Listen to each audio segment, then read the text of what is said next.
Water, earth, fire,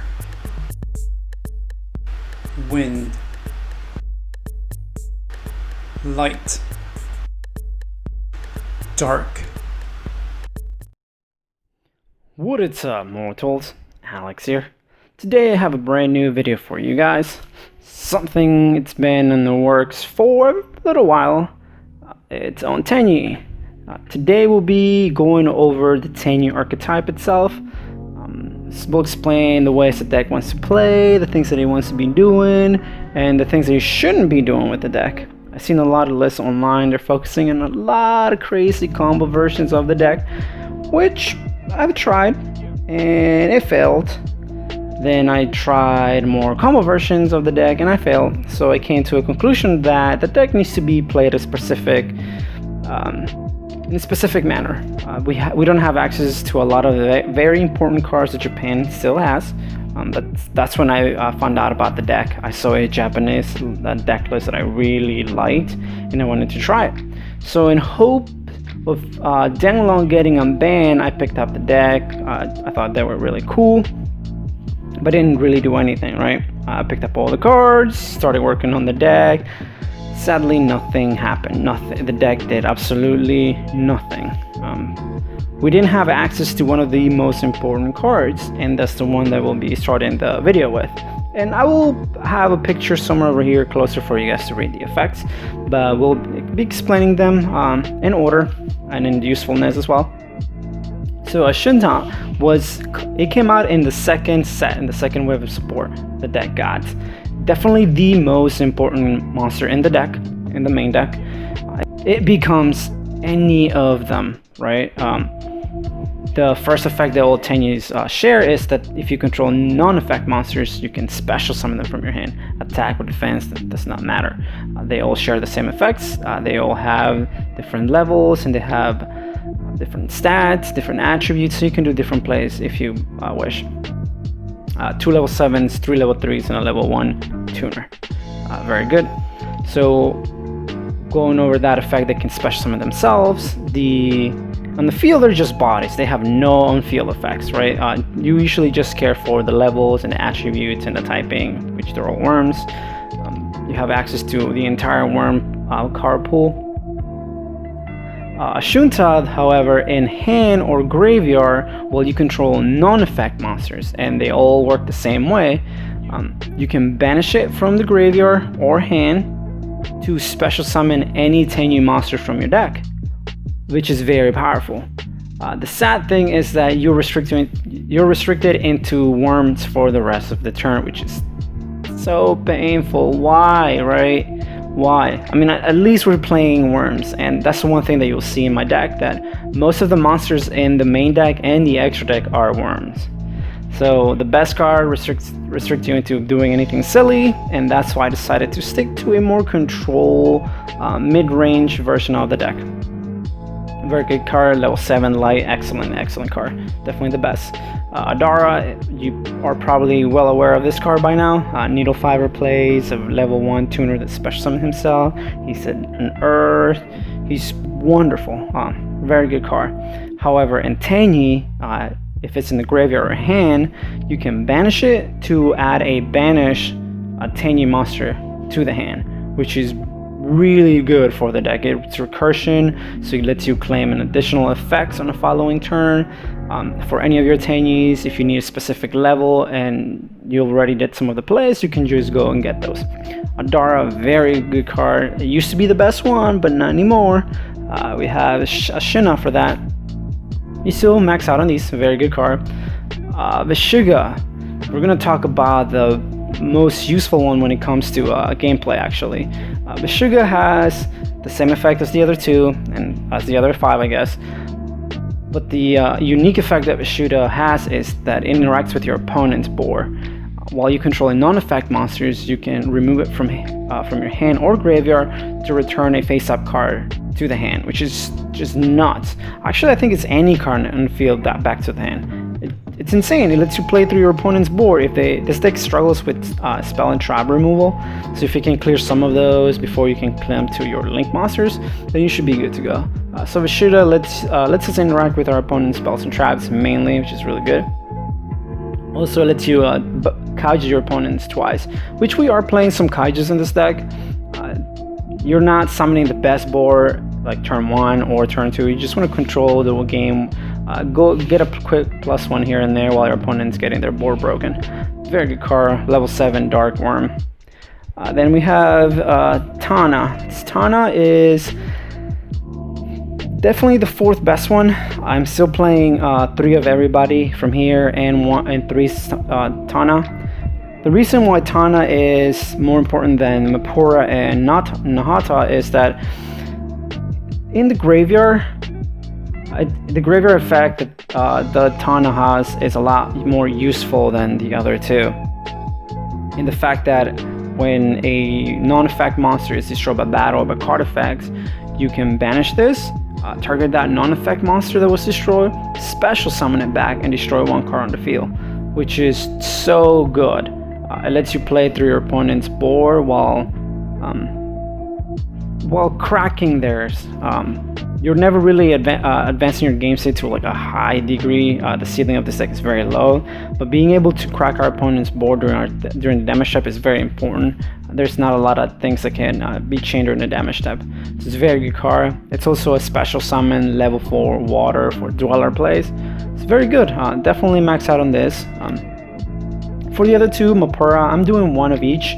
Mapura is a fire. These stats don't really matter. You never attack with them really. They're there to link summon. But Mapura has the effects like Tana, that if a non-effect monster is targeted by any effect, you can remove this from play from your hand or graveyard to negate and destroy whatever effect targeted your monster. Its protection is really good. And technically speaking, we are playing 4 because of Adara, even though Adara will be getting one of these 2 most likely. Very strong. You still want to have access to the 1. It's also a name, a different attribute. So it has its usefulness. We keep the 1. Sometimes I want to play a second one, but there's no need.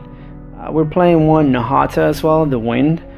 This one's the weakest. Its effect doesn't really do anything to advance your game state. It just decreases an attacking opponent's monster or battling the opponent's monster by 15, which it can come up in late game scenarios when you're just 1-for-1ing your opponent, making something that's 3015. It's really good. All of your guys can beat over that. Still have to do the 1. It's very good. That's it for the main deck for the monsters. They don't have very many, just 6. They do their things. They go gather each other. They interact with the board. They're very unique, very fun to play. I really wish we had Danglon Legal. This would make this deck a lot better, but sadly we got to work with what we got. For the spells and traps, they have 3. They might have more, honestly, but they're not very good. They don't really do anything.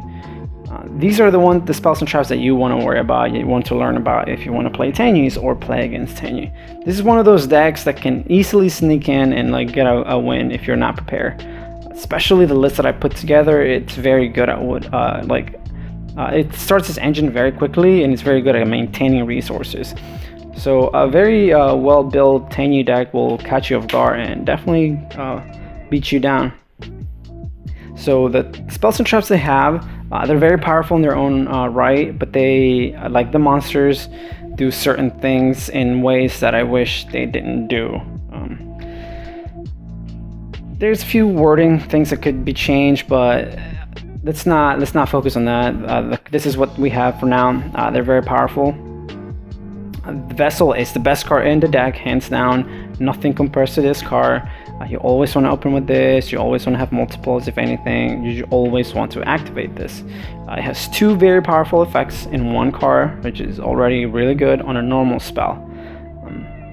With this card, you can send any worm from your deck to the graveyard, which is really neat. Again, you're allowed to play with the entire worm pool, so you can do whatever you want if you play Call of the Haunted like cards. We are playing Monster Recovery Revival in our deck, so this is something that you can mess around with by sending any worm. You can send a Yang Sing, special summon it back, and go to town. But the additional effect is why it's the best card in the deck. It lets you add any worm monster, any Tenyi monster from your deck that has a different name than the worm you sent to the graveyard. And that right there, it's so huge. Remember, the Tenyi monsters can special summon themselves, or they can be normal summon as well, but they can be special summon. So this card lets you get a free body, and a free body that will do something in the graveyard depending on the situation that you need it for. Very good card. I wish we could play like 9 of these. Amazing card. You always want to have it. Otia Super, please. Very good card. Max out on this. Then we have Flawless Protection of the Tenyi. The Field Spell. Yes, they have a Field Spell, but it's not that great. At first, I thought it was the greatest card ever printed. It has 2 very good effects, but after playing, it just mediocre at best, honestly. It's fun when our opponent puts a lot of emphasis on this. They're just like, oh man, I gotta get rid of it somehow. I'll go over both of the effects. One of them is that all your non-effect monsters become towers. They're unaffected by other monster effects, which is really cool. If you have a 3000 beater that's unaffected by monster effects, some decks will struggle against that, which is really nice. And while they're trying to find a way to out our 3000 towers, anytime there's special summon a monster, we draw 2 cards, but that's only once, right?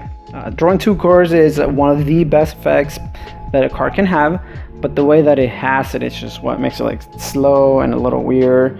In a mid to late game scenario, yeah, of course this card is just going to be game, and there has been some scenarios where this card single-handedly won me the game. My opponent didn't have a way to remove it off the field, and I was able to control him really well, so I was drawing 3 cards per turn. It was insane. Very good. Definitely still play it. Sadly, it's not as good as I thought it was, but we still play it. And for the last card we play for Spell and Trap wise, we play one of the counter trap cards, and Fist of the Ultimate Tenyi is a very scary card in the fact that it's a counter trap. You can't really play around those, but it's a very weak counter trap card. We still max out on it because it's unsearchable, but by having a non-effect monster, which we always want to do, the deck requires us to have a non-effect monster to play, we can negate the activation of a spell and trap or monster effects, which is really good. Again, you just negate anything, but there's a flaw right there. It does not destroy, it just negates. And you know, negating a spell and trap card is cool because it's a 1-for-1, you get rid of it, but negating a monster effect that you don't destroy, bro, that's just mean, right? It's unsearchable and it does not destroy. It makes this card a lot less valuable than it could be, but however, we still play 3. Very good card. You want to max out on all of these or max out on these 2 and whatever ratio for the field spell.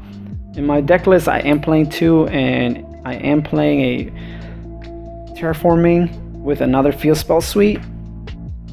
So use your best judgment when it comes to deck building this deck. I will be showing you a deck list possibly tomorrow.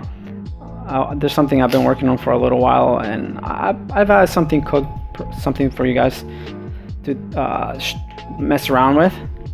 So now we'll be going over the extra deck. Monk of the Tenyi, just play starter. He's the very basic one. You always want to have him. He's very, very good. We have Shaman, one of the best cards I've ever read in my life. It's so fair. I wish there were no restrictions, but this card is amazing. By discarding any card, lets you target any worm monster in the graveyard and special summon it. Before the rest of the turn, you can't summon anything or activate effects except for worm monsters, right? You can summon your synchros and do things, but that's about it. It has another effects where if a non-effect monster battles, you can destroy 1 card in the field. Very good. Removal, revival, just good overall card. One of my favorites. Play 3 of each of these. You always want to have it. Amazing card. Link to arrows are fantastic. Very good card overall. Draco Berserk. 3000 beater, but that's it. I'm so glad his arrows don't matter anymore because his arrows are atrocious. He gives our opponents 2 arrows and 1 to ourselves, which doesn't matter, right? Back in Master Rule 4, they abused the crap out of those arrows. Now it doesn't matter. It makes me feel a little less worried. But a very good card. It's a beater. Like I said, this is the guy you'll break your opponent's board. If you have a lot of techniques, you summon him or climb into him and start like beating over his monsters, bringing it back, blowing things up, and very cool card. Non-effect. It works really well with the deck. You can special summon him from the graveyard, from the banish. You can put him back and resummon it. Just the one works. One that caught me off guard that I didn't see the deck getting at all. First, it was just those 4, right? And the deck was cool. It did some things. You can do some cute synchro plays. But then the Draco Berserk, the Draco Master got announced in Japan in a Jump magazine, and I was very excited for the card. I read it and I was like, wow, this card is so strong for the deck, until I played it in the deck. It has a very good effects that it lets you blow up effect monsters on your opponent's side of the field equal to a number of non-effects on your field and or graveyard, which is already very good. It lets you have a Raigeki essentially. But the thing is that he's an effect monster, so a lot of the times you'll just have him chilling in your extra monster zone doing nothing. He can't be destroyed by battle with an effect monster, so he'll just be there chilling and Raigeking your opponent. If they have something that can be destroyed by battle, by card effects, then it does absolutely nothing. So it's a cool card. I wouldn't play more than one. It still does some things. Yeah, I was just very deceived with this deck in general. I thought they can do a lot more. But still, nonetheless, so much fun. Now, this deck's actually, it's very fun. One of the most fun decks I've played. It's very fair. Then we have Shahar. I'm sure I butchered that name, but this card, the Link 4, is the one that came in Duelist Dual Overload. I was really happy that they made this and they shipped it to us as fast as they did. We needed something new. The deck needed a new toy, a new beater. And this dude is a 3000 attacker. It has a very unique effect, like the rest, that during either player's turn, you can target a special summon monster your opponent controls. You create a token, non-effect token, with the same original attack as the monster you targeted, right? Which is pretty cool. It lets you get a body. Your opponent has to find a way to deal with a token, because while you control a non-effect monster, your opponent cannot target effect monsters for a battle, and they must kill the token because they cannot be targeted by card effects either. So if this card hits the field and you create a token, your opponent has to kamikaze into that token, right, to attack anybody else. And the beauty behind it is that if you can manage these two together, they have to kill the token because of this, and if they attack a token, they'll just kill something. So it's a very good soft lock that you can create. Very good card. Very happy to print it. Definitely a lot better than the Draco Berserk, Draco Master.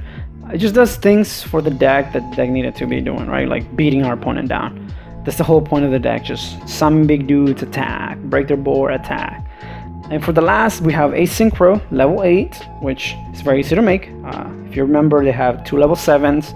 They special summon themselves, and Adara, the tuner, it's a level 1. Very good card, Draco Berserk. It's one of the naughtiest things you'll ever play in your life. It's a 3000 level 8 dark synchro worm, so you can special summon him back with her. You can bring him back with Reborn. You can put it back in your extra deck and resummon it fairly easy. It has a battle phase effect. When it kills a monster, you can gain the attack of that monster and then attack again on a row. So you can crack a 2000 monster and then attack again for 5000 into an open board or another monster, which is really good. It lets you just get in there for a lot of damage, and I love the fact about it has that effect. The better effect, however, is in hand effect. On field effect is that if your opponent activates a monster effect anywhere, you can go ahead and banish that monster. It does not negate, it does not destroy, it just banishes that thing. It does not target, which is very useful. If your opponent's summoning anything threatening to your board or an annoying effect that you want to get rid of, you can just banish it, get rid of it. He's 3000, so there's not a lot of monsters in the metagame that can beat over it without him costing some damage to your opponent's combos. So that was the introduction to Tenyi. I went over the main deck monsters, the expulsive traps, and the extra deck. Long overdue, honestly. I feel so bad because I should have brought this to you guys, but I'm happy with the results. I will be uploading a deck list tomorrow. I will be doing that later tonight, so expect that. For now, let me know what you thought of this. If you guys want to see an introduction to more decks, I'll be happy to do that. I have something in mind for the next deck I want to do. So the one after that, I will be taking suggestions and posting down below. I'll be explaining how the deck works, how it functions once we have the actual deck list put together. We'll go over some plays and some of the reasonings why we're playing certain cards. Again, the deck has to be built in a specific way between control and aggro, but you can't do all aggro or all control. It just doesn't work. But again, please comment down below what you thought of the video. Like the video if you like the series, and if you want to see the deck profile tomorrow, definitely like that. Subscribe if you haven't done so. Check out the channel for a lot more content, lots of duels, lots of deck profiles, explanation, pack opening. I'll be doing some streaming as well. If you guys want to come hang out, I will be posting my Mixer account in the comment section,